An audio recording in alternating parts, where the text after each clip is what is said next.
Jesus Cristo é o Senhor no céu,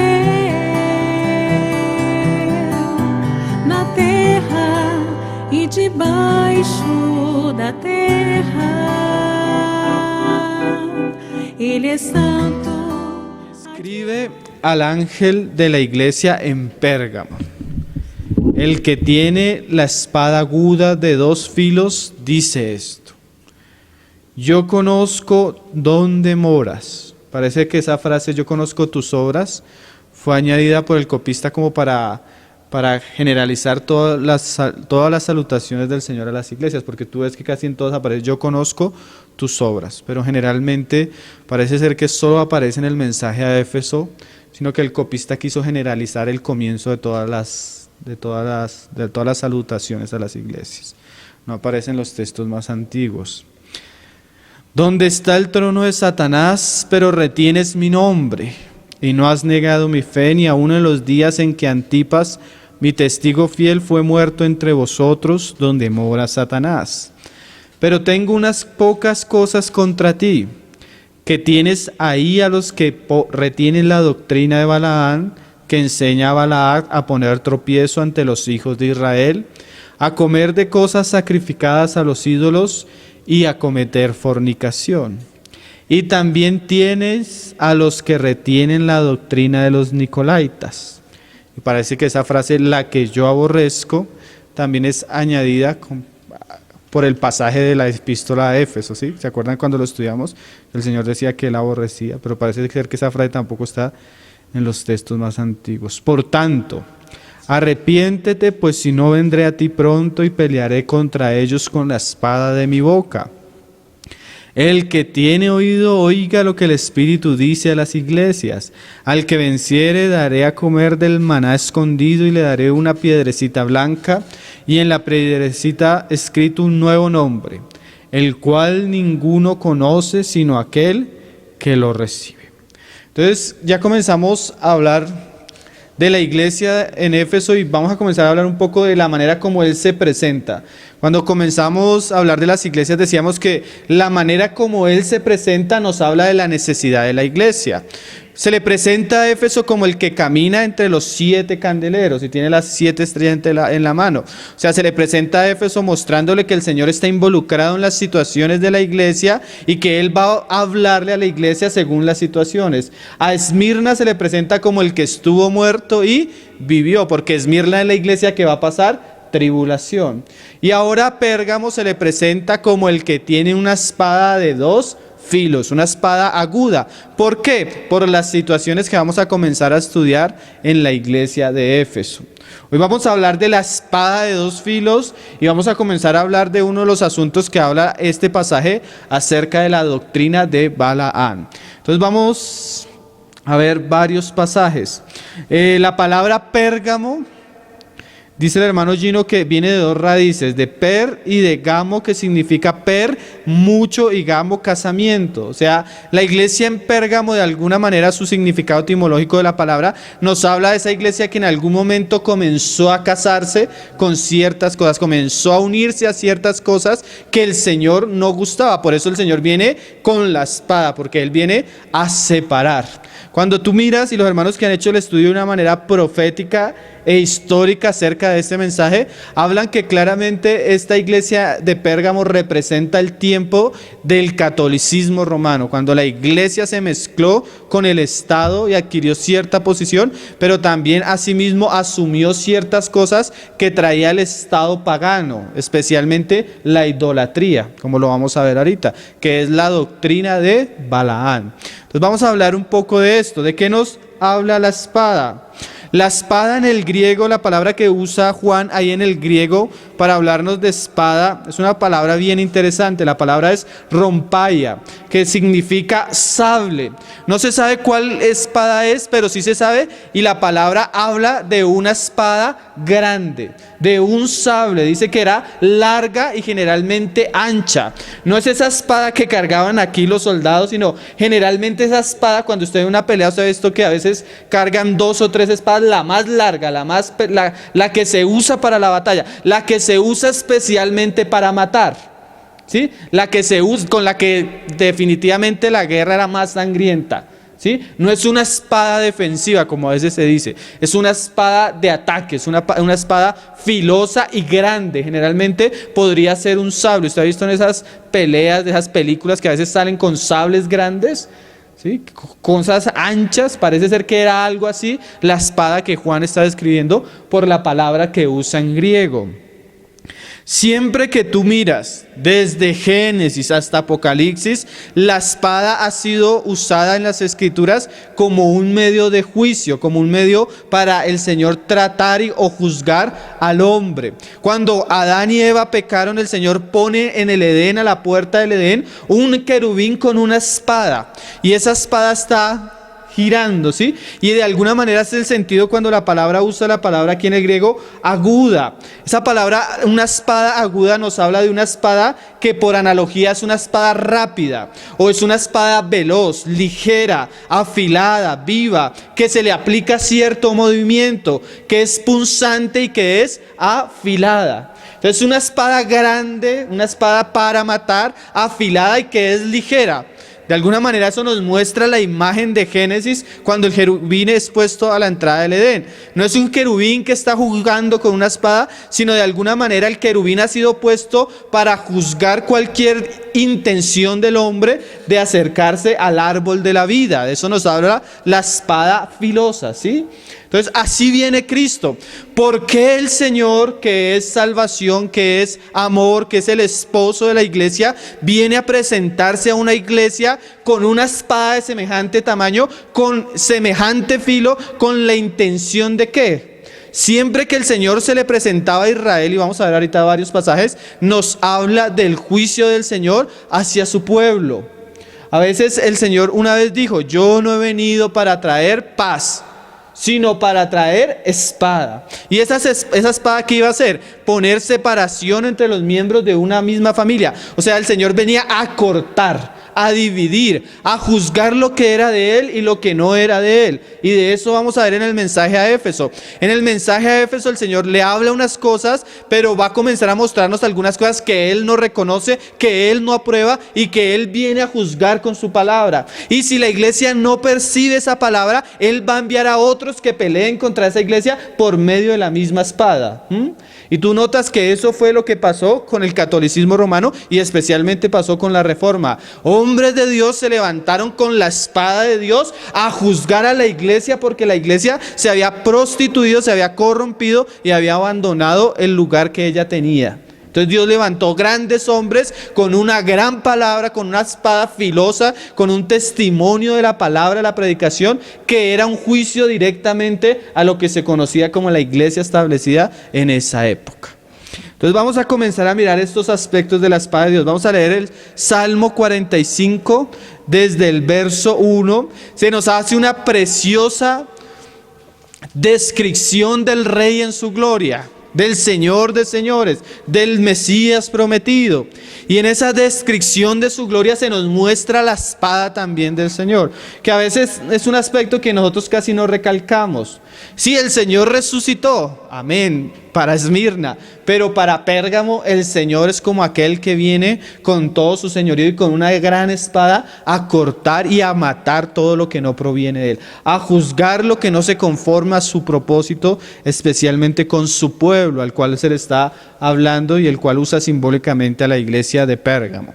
Dice 45 verso 1: rebosa mi corazón palabra buena, dirijo al Rey mi canto, mi lengua es pluma de escribiente muy ligero.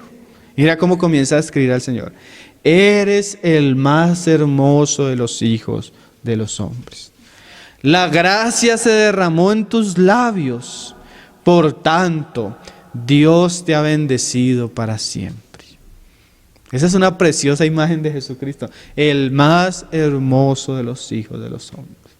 Pero ese hijo de los hombres, ese Señor, es el cual el Padre ha bendecido. Mira cómo dice: ciñe tu espada sobre tu muslo, sobre el muslo, oh valiente, con tu gloria y con tu majestad. O sea que como Señor, aquel Rey Mesías prometido, tiene toda la autoridad de parte de Dios para ceñir su muslo con su espada y juzgar, porque de eso nos habla la espada. La espada es la manera como el Rey juzga, como el Rey establece su justicia. Es como lo que decía Pablo en Romanos, creo que es Pablo o Pedro, cuando Pablo le dice a los hermanos que se sometan a las autoridades porque no en vano llevan la espada. ¿Sí se hago entender? El soldado, el policía ha sido puesto como una autoridad por Dios. Y si el hombre no se somete a esa autoridad puesta por Dios, él tiene un medio para juzgar al ciudadano. En ese tiempo era la espada, hoy en día tienen, otros medios, ¿sí? Pistolas, Pero era el medio con el que la autoridad juzgaba. Ahora se le está pidiendo al Mesías que juzgue. Y tú encuentras que en Apocalipsis Él viene a juzgar a las naciones. ¿Y cómo viene? Con una espada en su boca, ¿sí?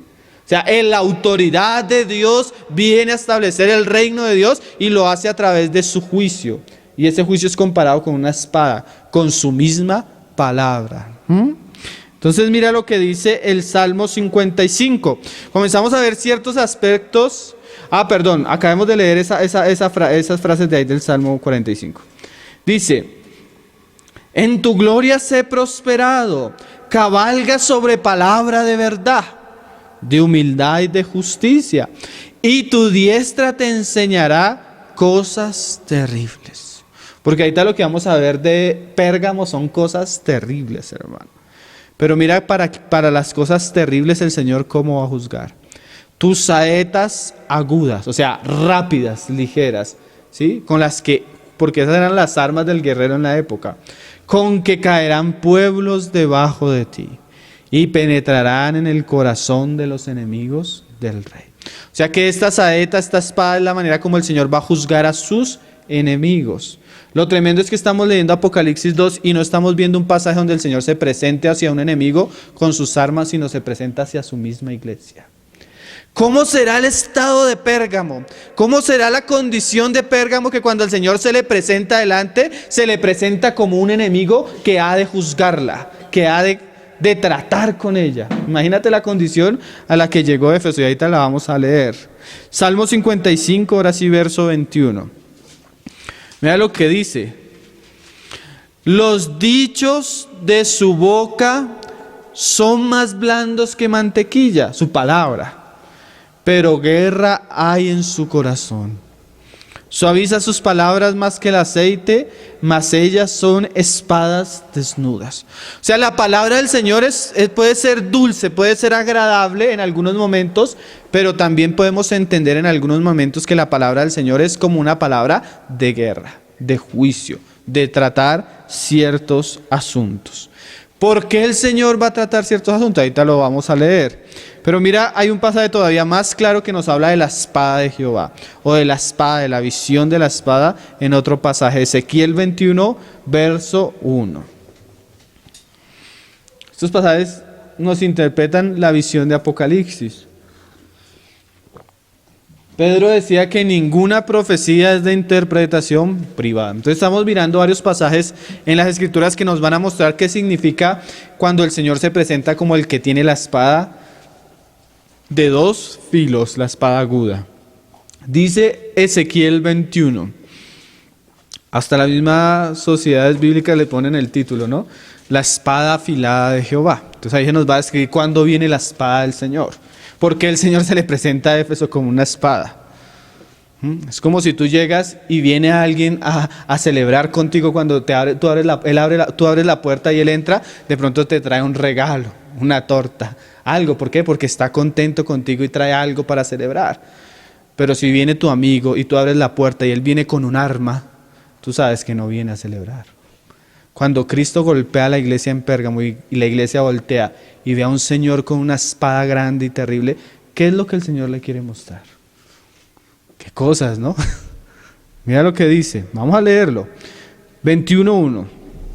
Vino a mí palabra de Jehová diciendo: Hijo de hombre, pon tu rostro contra Jerusalén.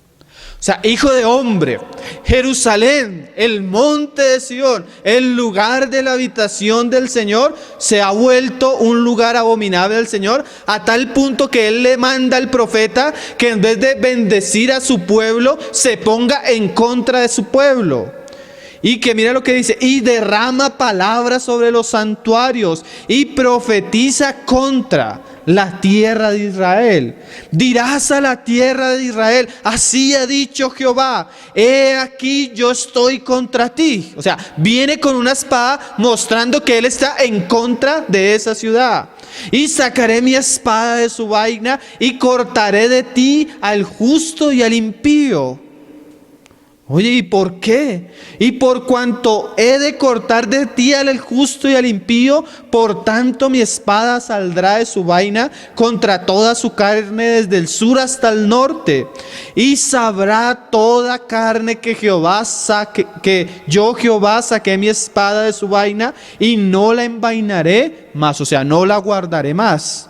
Y tú, hijo de hombre, gime con quebrantamiento de tus lomos y con amargura, gime delante de los ojos de ellos. O sea que cuando vamos a leer este pasaje de Pérgamo, y según lo que nos viene diciendo Ezequiel, cuando la iglesia comienza a leer estos pasajes, la iglesia debe gemir, debe causarle dolor, angustia a lo que el Señor le va a decir a Pérgamo. ¿Por qué? Porque cuando tú lees la historia, los pasajes de Pérgamo, tú notas que esa fue una condición a la que llegó el pueblo de Dios por muchos siglos. Una condición que debió haber causado angustia, gemido, dolor y llanto en medio del pueblo de Dios. Lo que pasa es que muchas veces nos acostumbramos a una decadencia tan notable, tan visible en medio del pueblo de Dios, que nos conformamos a esa situación. Cuando tú miras, tú vas y pasas por un templo católico, tú ves a un católico rezando con sus ídolos, inclinándose delante de María. Eso como que es algo tan de nuestra tradición que no notamos lo abominable que eso llegó a ser a los ojos de Dios. No notamos lo idólatra y lo pagano y lo contrario que eso es a los ojos de Dios. Parece que nos conformamos que se use el nombre de Dios, el nombre del Señor Jesucristo, para apostatar de la fe y hacer sacrilegio de Él. Pero el Señor comienza a decirle a Ezequiel que se llene de angustia, se llene de temor, de pavor, porque Él va a juzgar toda la idolatría, como lo vamos a ver ahorita, que es el pecado de Balaán, la doctrina de Balaán, que ha llenado el pueblo de Dios. Antiguamente Israel, pero vemos que a una iglesia el Señor le dice que una doctrina, se toleró a un hombre que comenzó a enseñar una doctrina que llevó al pueblo de Dios a comer de lo sacrificado a los ídolos. Eso es el catolicismo romano y toda esa época en la cual el cristianismo dejó que la casa de Dios, el pueblo de Dios, se llenara de toda cosa inmunda e aborrecible. Por eso cuando el Señor viene a esta iglesia, no viene a alabarla, aunque reconoce ciertas cosas en ella, pero su intención es juzgarla. Solo que le está hablando antes de desenvainar su espada. Míralo como lo sigue diciendo. Y dice, vino a mí palabra de Jehová diciendo, hijo de hombre, profetiza, o sea, háblales y di, así ha dicho Jehová el Señor, di, la espada está afilada y también pulida. Para degollar víctimas está afilada, pulida está para que relumbre. ¿Hemos de alegrarnos? ¿Sí? A veces, ¿será que debemos alegrarnos? ¿Será que debemos celebrar? Hoy más en día, ¿será que debemos participar? ¿Será que debemos darle la mano al Papa? ¿Será que debemos darle la mano al ecumenismo? ¿Será que debemos de tolerar eso que es abominable a los ojos del Señor? Al cetro de mi hijo ha despreciado como a un palo cualquiera. Mira, al Hijo, al glorioso, al eterno, al único, al que como cantamos ahorita, al único digno, al alfa y al omega, lo han vuelto un palo de madera, despreciándolo, humillándolo, menospreciando su gloria, su majestad, y lo han hecho imagen de hombre, según la imaginación del artesano, sea de madera, sea de yeso, sea de oro, sea de plata, sea de lo que sea, han hecho una abominación del Señor Jesucristo. Y eso lo hizo un pueblo que profesaba ser de Cristo. Qué cosa terrible, ¿no? A mí me sorprendió encontrar este pasaje. Al cetro de mi hijo ha despreciado, como a un palo cualquiera. Como si el Señor fuera una imagen, un crucifijo, algo que tú puedes colgar en la pared o poner en un gran templo. Y la dio a pulir para tener la mano. O sea, Él mandó afilar su espada. La espada está afilada y está pulida para entregarla en mano del matador. Clama y lamenta, oh hijo de hombre, porque ésta será sobre mi pueblo, será ella sobre todos los príncipes de Israel. Caerán ellos a espada juntamente con mi pueblo. Hiere, pues, tu muslo, porque está probado.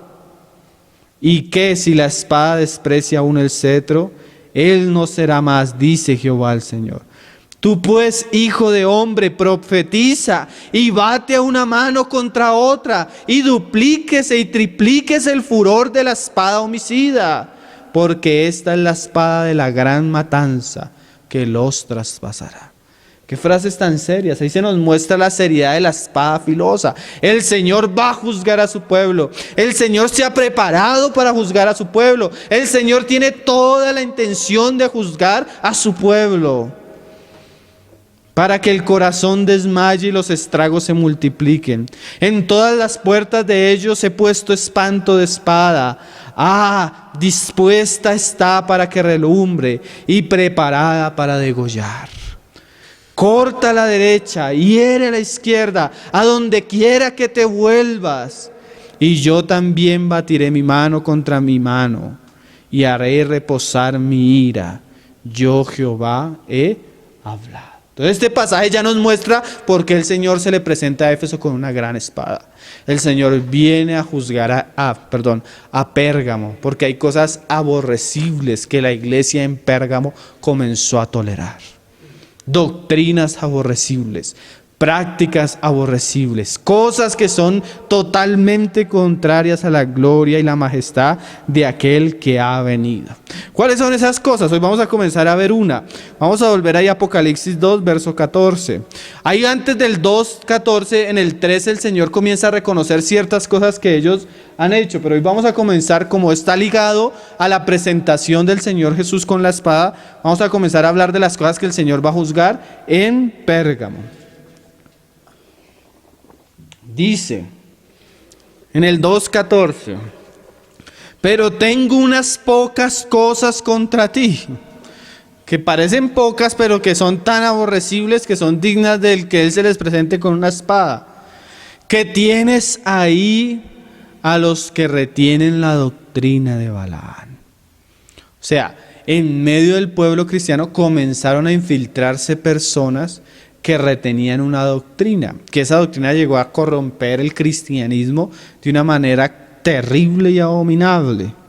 ¿Cuál es la doctrina de Balaam? Todos diríamos que es hacer lucro con el evangelio, porque eso es otra de las cosas que se habla. Pero aquí Juan especifica cuál es la doctrina de Balaam. Dice que enseña a Balac. ¿Se acuerdan que Balac fue uno de esos reyes que veía que Israel venía conquistando y destruyendo ciudades? Entonces tuvo temor, entonces dijo, lo único es que Dios maldiga al pueblo de Israel para que no nos hagan. Y contrató a Balaam para maldecir al pueblo de Dios. ¿Se acuerdan de la historia? Dios no le permitió a Balaam maldecir, sino le dio palabras de bendición. Pero como no lo pudo maldecir de esa manera, la astucia de este mago, de este adivino, de este falso profeta, fue llevar a los hijos de Israel a fornicar con las mujeres, ¿sí?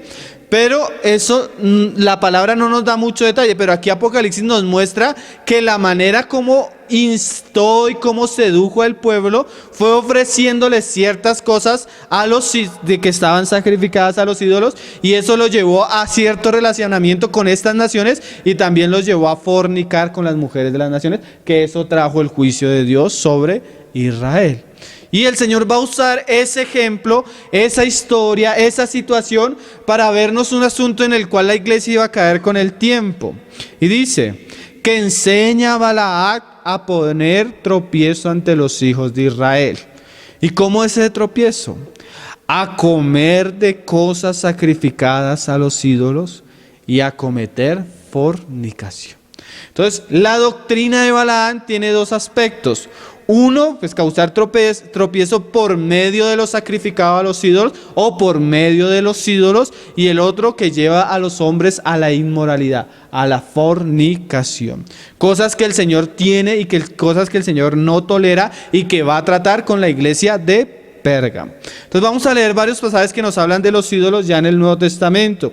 Y también vamos a ir al Antiguo. ¿Y qué es este asunto de comer de los ídolos? Primera a los Corintios 10, verso 18.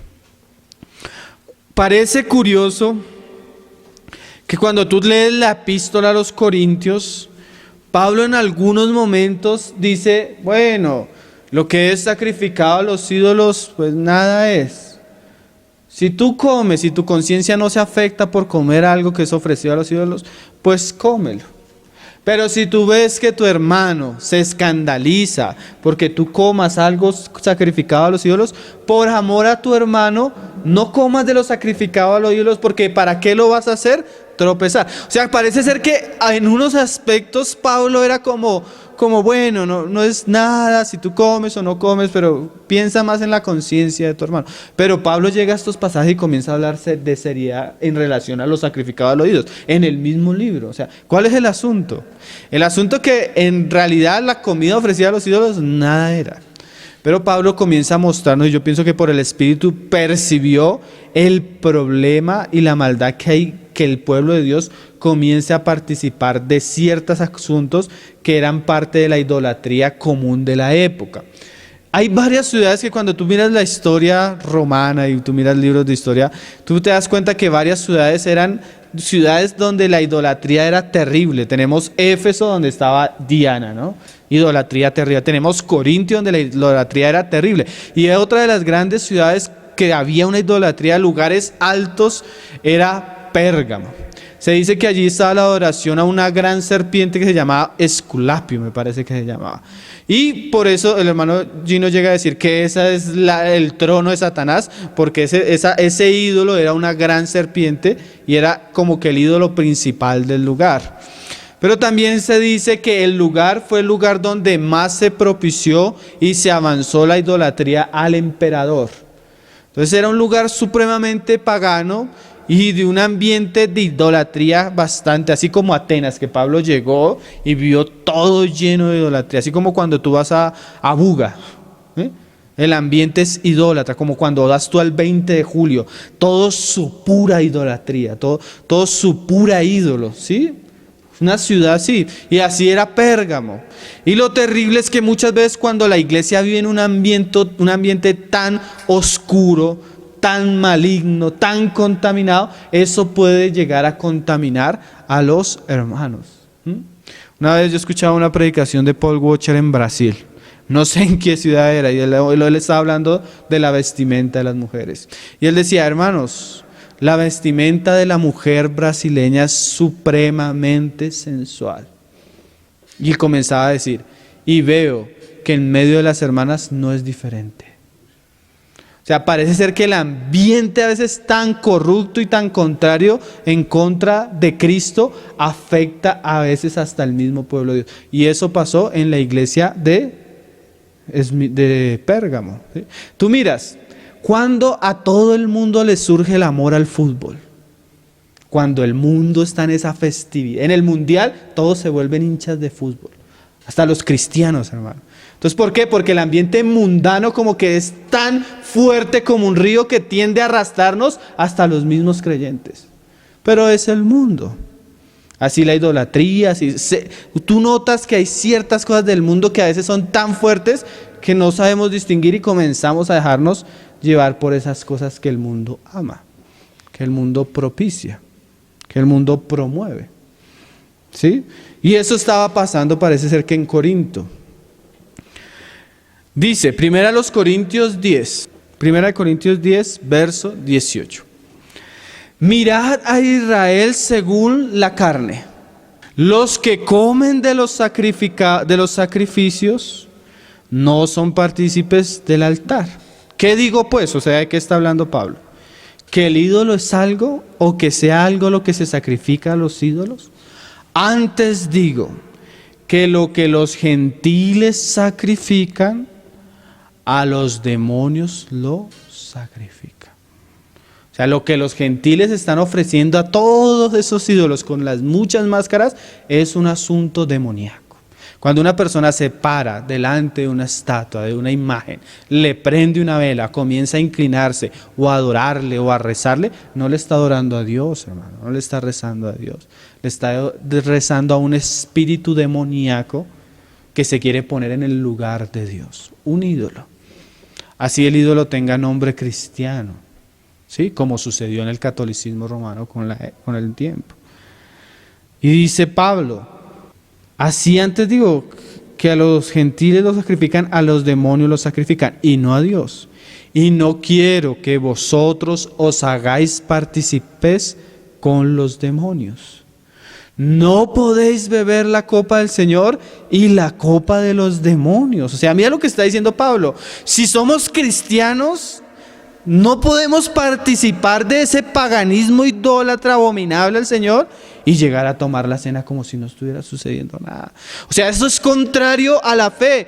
¿Qué compañerismo tiene el creyente con el incrédulo? O Cristo con el Belial, o Dios con los ídolos, o la luz con las tinieblas. No os unáis en yugo desigual. O sea, el creyente se debe santificar y debe guardarse de todo lo que sea idolatría y paganismo. ¿Por qué? Porque eso es tinieblas, eso es demoníaco. Aún lo que, como hablábamos ahorita, aún esa aparente ecumenismo que nos muestra el Papa con todas sus buenas obras, queriendo unirse con las iglesias, ¿qué compañerismo tiene Cristo con Belial, los creyentes con los que adoran los ídolos? ¿Sí? No es un asunto de reconciliar si somos solo salvos por fe o por obras. Es que todo el andamiaje católico es idólatra y es pagano y es contrario a Dios. Y es algo de la que la iglesia debería haber huido hace siglos, porque el Señor ya lo ha juzgado hace mucho tiempo. Pero hoy los cristianos están volviendo a un lugar donde el Señor decía que no participáramos. Y no podemos participar de las cosas santas y participar de eso. Mira lo que dice el Señor. O provocaremos a celos al Señor, o haremos que el Señor venga con su espada a juzgarnos. Somos más fuertes que Él. Ya vimos que la visión del Hijo con la espada es terrible, hermano. Míralo como lo dice ahí en 2 Corintios 6, verso 14. Ahorita lo estábamos leyendo. Dice: no os unáis en yugo desigual con los incrédulos, porque ¿qué compañerismo tiene la justicia con la injusticia? ¿Y qué comunión la luz con las tinieblas? ¿Y qué concordia Cristo con Belial? ¿O qué parte el creyente con el incrédulo? ¿Qué acuerdo hay entre el templo de Dios y los ídolos? Mira esa frase de Pablo. ¿Qué concordancia hay entre la casa de Dios y los ídolos? Pero mira lo terrible, digamos, en Éfeso sucedió casi 400 años después que la adoración a Diana, por causa de que mudó el gobierno y el emperador absorbió el cristianismo, para los creyentes en Éfeso aparentemente fue muy fácil cambiar el nombre de Diana por María. Entonces, en lo que no había conciliación, ¿qué hicieron los paganos? Cogieron la casa de Dios y trajeron los ídolos paganos a la casa de Dios y mandaron venerar los ídolos en la misma casa de Dios. Esa es la doctrina de Balaam, que lleva a los hijos de Dios a comer cosas inmundas, idólatras, a poner mesa delante de ellos, pero es una mesa llena de cosas demoníacas, idolatría. ¿Sí lo estamos entendiendo, hermano? Entonces, Pérgamo nos habla de ese tiempo donde la iglesia absorbió todo el paganismo, toda la idolatría y comenzó a retener doctrinas que aprobaban eso. La adoración a los santos, la inclinación, rezarle a María, la intercesión de María, la salvación por obra inmaculada y un poco de cosas que son aberrantes, pero que se introdujeron a la casa de una manera sutil, como hizo Balaam en el tiempo de Balac con Israel. Sutilmente la iglesia que había sido llamada a ser santa comenzó a volver al paganismo antiguo que cabalgaba Israel. Qué cosa terrible, ¿no, hermanos? Dice, ¿y qué acuerdo hay entre el templo de Dios y los ídolos? Porque vosotros sois el templo del Dios viviente, como Dios dijo, habitaré y andaré entre ellos y seré su Dios, y ellos serán mi pueblo. Por lo cual, salid de en medio de ellos. O sea, el pueblo de Dios, el pueblo que ha conocido a Cristo, que ama a Cristo, debe salir de ese lugar. ¿Por qué le dice que salga de ese lugar? Porque ese lugar está destinado al juicio de Dios, a la espada de Dios. ¿Sí recuerdan lo que leíamos? Dios no va a perdonar ese lugar. Dios no va a salvar ni al justo ni al impío de ese lugar. Todo lo que se encuentre en ese lugar está bajo la condenación y el juicio de Dios. ¿Sí lo leíamos en Ezequiel? No va a haber tolerancia a nada, no va a haber algo que se rescate de ahí. Todo eso está destinado al juicio de Dios. El verdadero pueblo de Dios debe salir de ahí, huir de ahí. Y miren, hermanos, debe salir y no tocar esas cosas. Porque tristemente hoy hay muchos que salen llevando los ídolos, como Israel cuando salió de Egipto, hermano. Tú notas que hay ciertas líneas del cristianismo que, saliendo aún del catolicismo, mantienen ciertas cosas iguales. Los templos y la solemnidad de esos lugares santos, ¿sí? Los ídolos, lo que vamos a leer ahorita, el nicolaísmo, los títulos, los que se ponen encima del pueblo. O sea, salieron de Roma, pero todavía son hijos de Roma en muchos aspectos. Eso lo vamos a ver más adelante. Pero debemos salir de él y no tocar, no participar aquello que se volvió inmundo y desagradable delante del Señor. Apartaos, dice el Señor, y no toquéis lo inmundo, y yo os recibiré, y seré por padre, para vosotros por padre, y vosotros me seréis hijos e hijas, dice el Señor Todopoderoso. Y es muy diferente encontrarse al Señor como padre, o como a un soldado de guerra que viene con una espada grandísima a juzgar, ¿cierto? Vamos a ver un pasaje en Ezequiel 8, porque Ezequiel nos habló del juicio de Dios, pero ¿por qué venía ese juicio de Dios sobre Israel en aquellos tiempos?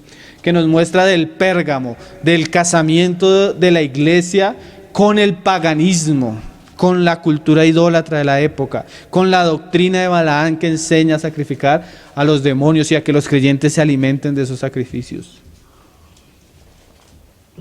Mira lo que pasó en Ezequiel 8, verso 3. Dice, y aquella figura, Ezequiel vio una visión en los pasajes anteriores, dice, extendió la mano y me tomó por las guedejas de mi cabeza. Y el Espíritu me alzó entre el cielo y la tierra y me llevó en visiones de Dios a Jerusalén, a la entrada de la puerta de adentro que mira hacia el norte, donde estaba la habitación de la imagen del celo, la que provoca a celos, o sea, una imagen que provocó a celos al Señor. Y allí estaba la gloria de Dios, del Dios de Israel, como la visión que yo había visto en el campo. Y me dijo, hijo de hombre, alza ahora tus ojos hacia el lado del norte.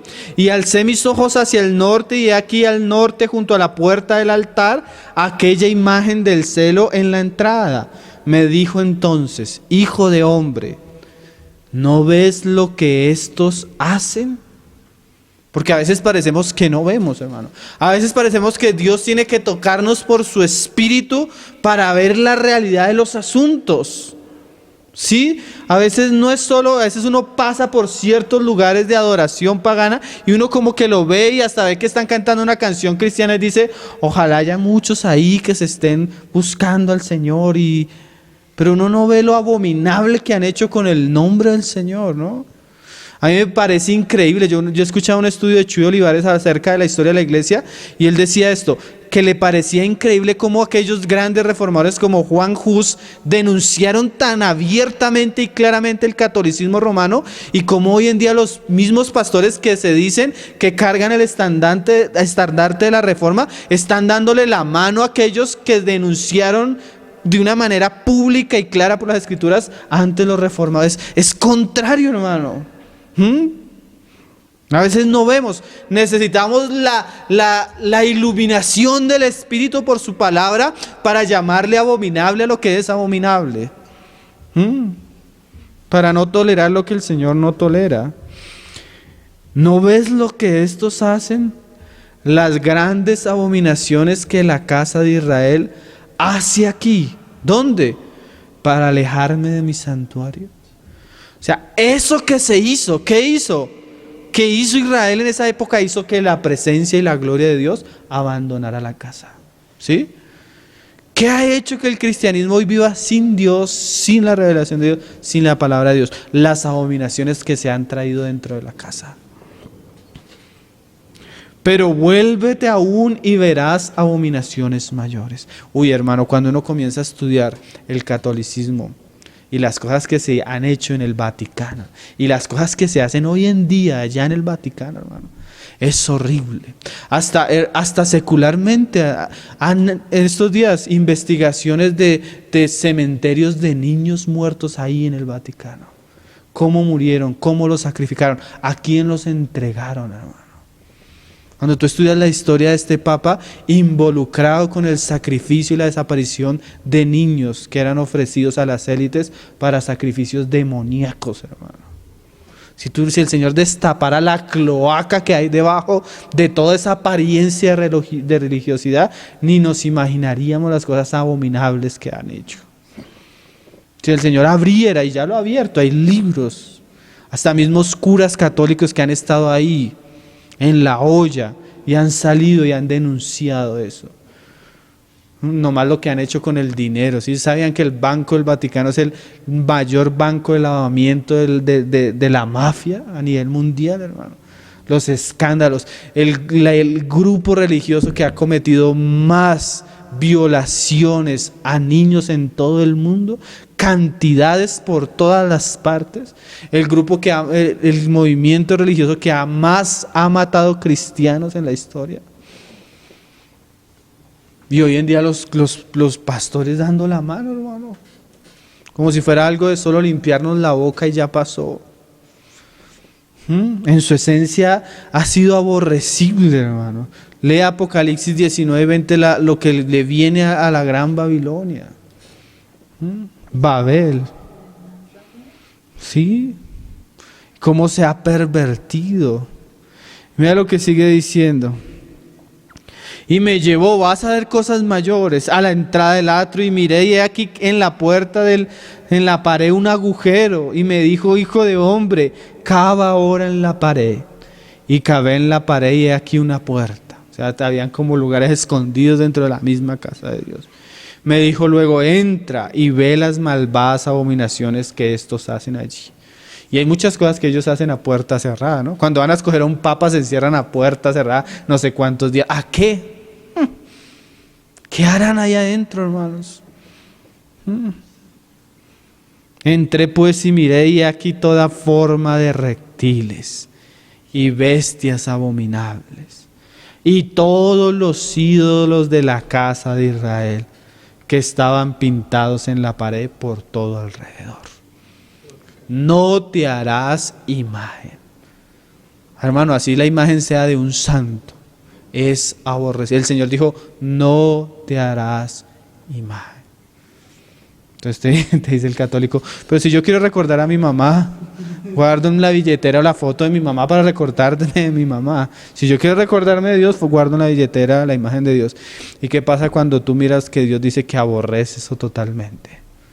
Y que va a matar y que va a juzgar todo lo que huela a idolatría, abominación. Y delante de ellos estaban 70 varones de los ancianos de la casa de Israel, a Hazanías, hijo de Safán, en medio de ellos, cada uno con un incensario en su mano, y subía una nube espesa del cielo. Ustedes se han visto cuando van a elegir al Papa, cuando lo eligen, sube un incienso, ¿sí? ¿Cómo se llama eso? No me acuerdo, pero hay una ceremonia así,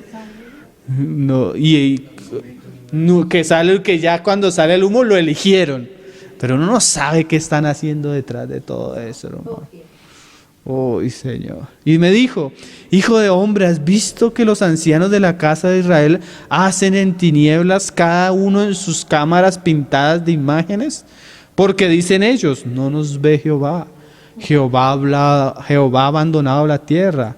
Me dijo después: vuélvete aún, verás abominaciones mayores que estos, que hacen estos.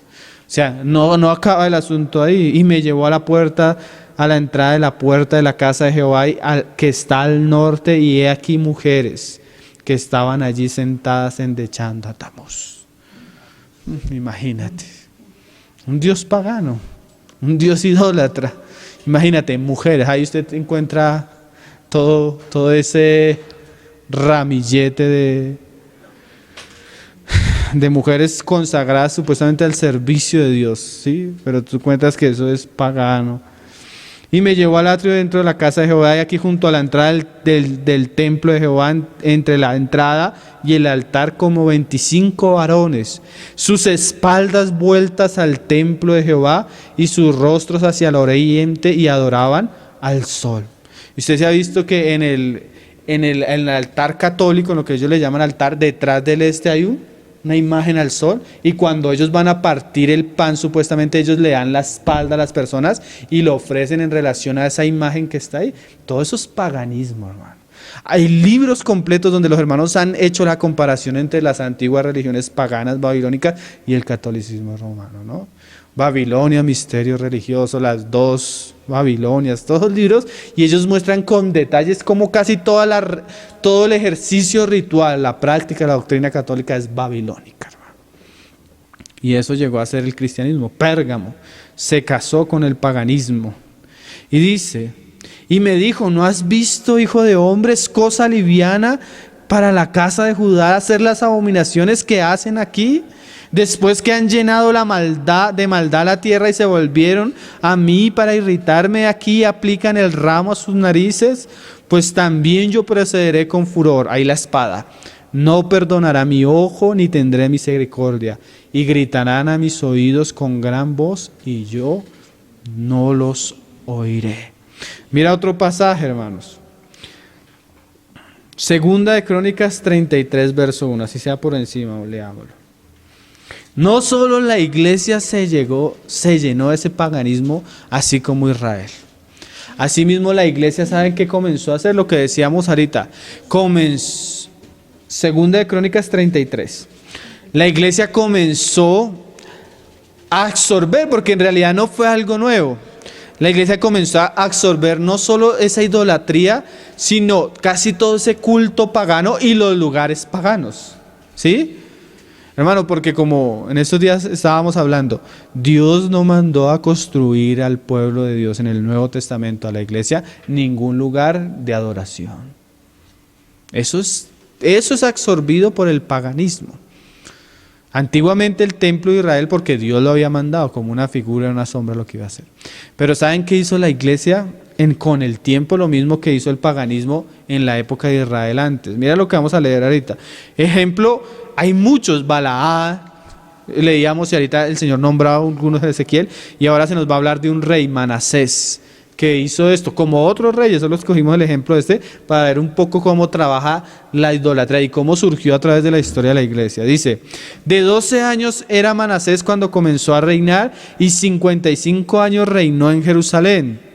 Pero hizo lo malo ante los ojos de Jehová, conforme a las abominaciones que Jehová había echado delante de los hijos de Israel, porque él reedificó los lugares altos que Ezequías su padre había derribado. Entonces, otra cuestión de idolatría, de sacrilegio, de abominación, son los lugares altos.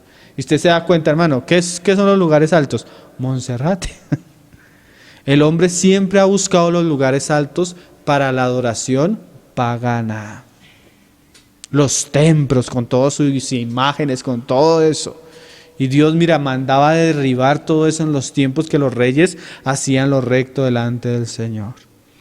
Y dice: y levantó altares a los Baales e hizo imágenes de acera y adoró a todo el ejército de los cielos. Ahí están los santos, los no sé qué, ¿no? y le rindió culto. Edificó también altares en la casa de Jehová, de la cual había dicho Jehová: en Jerusalén estará mi nombre perpetuamente. Asimismo edificó altares a todo el ejército de los cielos en los 2 atrios de la casa de Jehová. Y no solo fue eso, mira, y pasó sus hijos por el fuego en el valle de Ginón, del hijo de Ginón, y observaba los tiempos, miraba en agüeros, era dado a las adivinaciones y consultaba a divinos y encantadores. ¿Qué es eso, hermano? Siempre que ha habido idolatría, siempre se mezcla con brujería, con hechicería. Mire el santerismo. Cuba, todas las religiones, y ustedes van de la bruja y la bruja tiene el ídolo católico, el ídolo no sé qué, y es una mezcla pagana de cosas aborrecibles. ¿Qué cosas, no, hermano? Y muchas veces a eso llegó Pérgamo. Por eso venía el juicio del Señor sobre esta iglesia.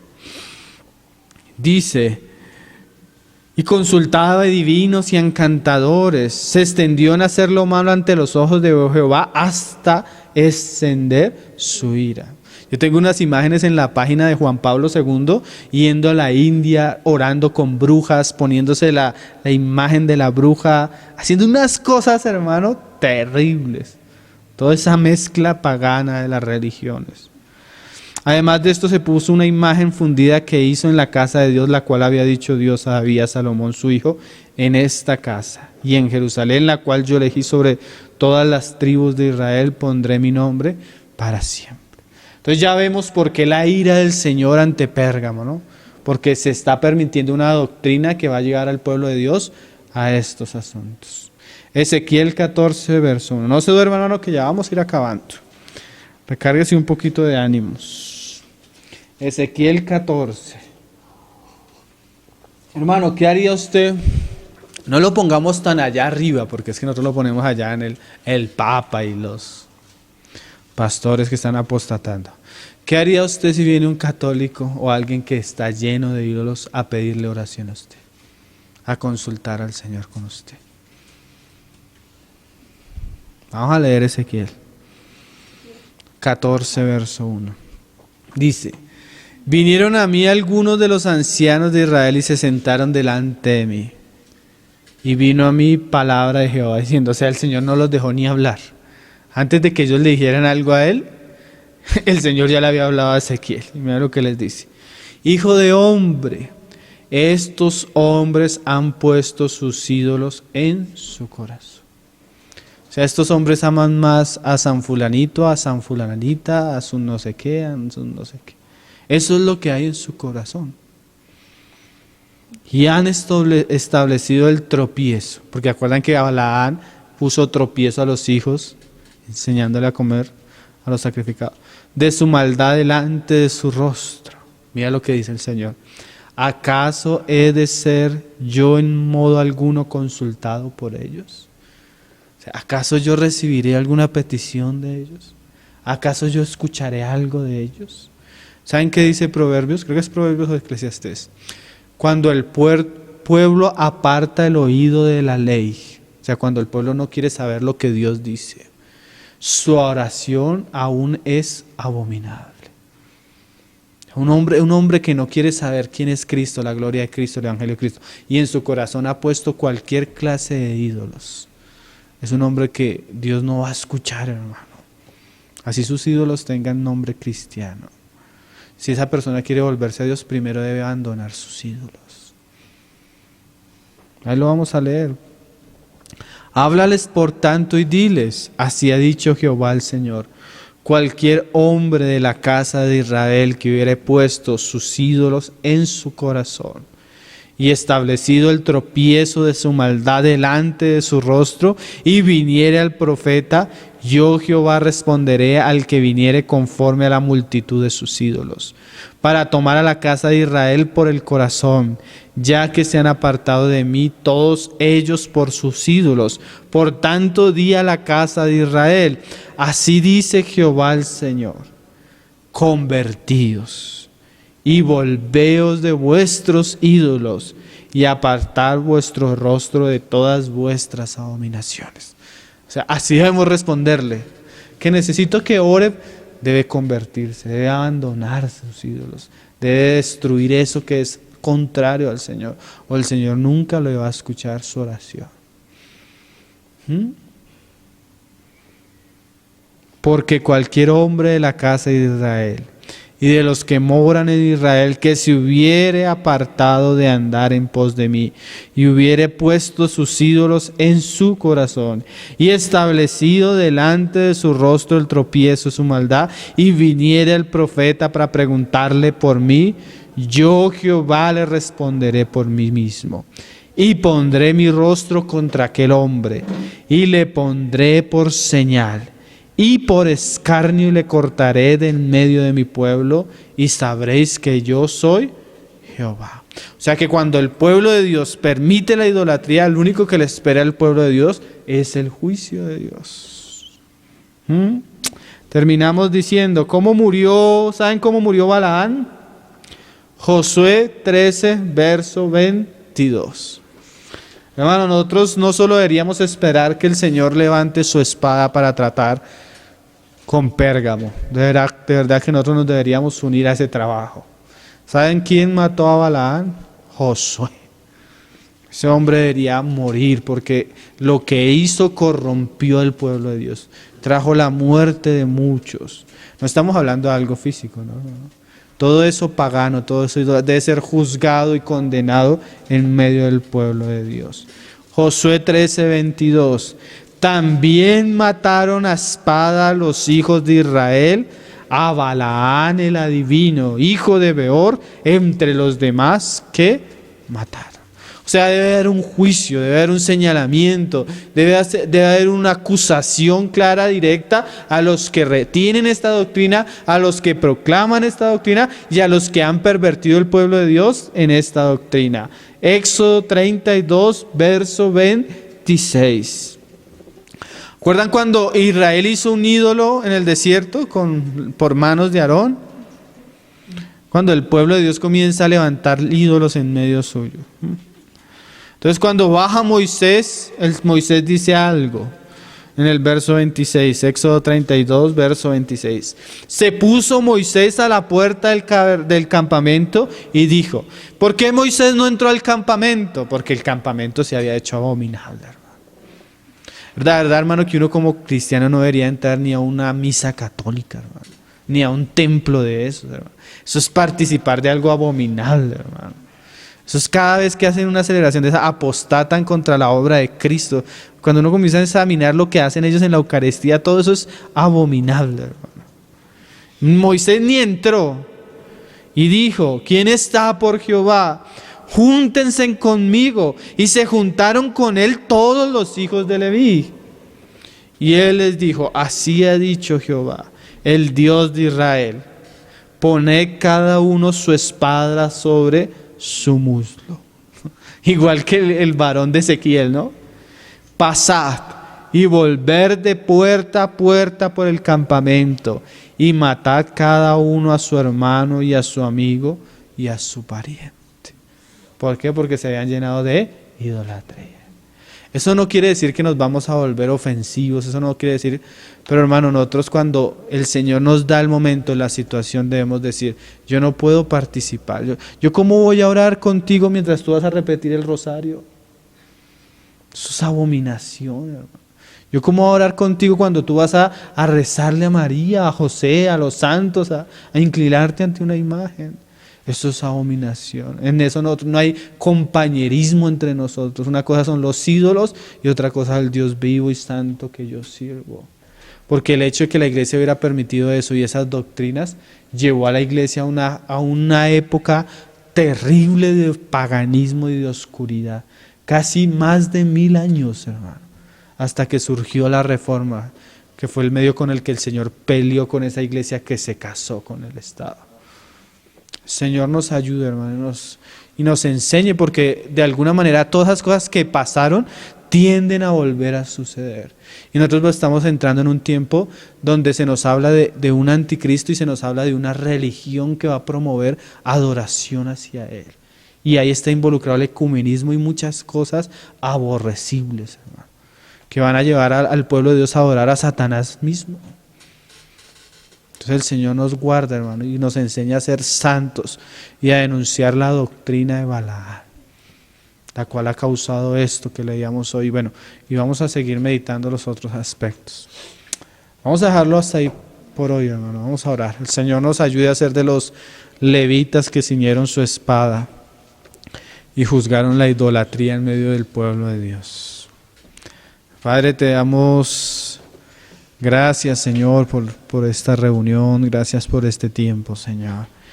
Gracias por tu palabra, la cual, Señor, nos lleva a ver toda verdad, Señor, y nos hace libres, Señor. Tú dijiste que conoceríamos la verdad y la verdad nos haría libres, Señor. Tú conoces el engaño, la oscuridad en la que muchas veces tu pueblo ha caído, Señor, por desconocer estos asuntos, Señor.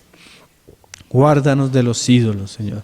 Guárdanos de comer de la mesa de los demonios, Señor. Guárdanos de todo aquello que es aborrecible a ti, Señor. De todo aquello que atenta contra tu gloria, contra tu santidad, contra tu nombre, contra lo que tú eres, Señor. Y ayúdanos a mantener una posición clara y firme en pos de ti, Señor. Ayúdanos a ser testigos fieles, Señor. Así como aún este Antipas que murió, Señor, en medio de ese ambiente contrario a ti, Señor, que se mantuvo fiel hasta la muerte, Señor. Ayúdanos a mantenernos fieles a ti, Señor. Guárdanos de la contaminación de este mundo, Señor. Aún de la contaminación religiosa, de ese ambiente religioso contrario que es a ti, Señor. Y ayúdanos a ser esa virgen preparada para ti, ataviada, pura, sin manchas, sin arrugas, Señor, que espera tu encuentro, Padre. Te lo pedimos en el nombre de tu Hijo Jesús.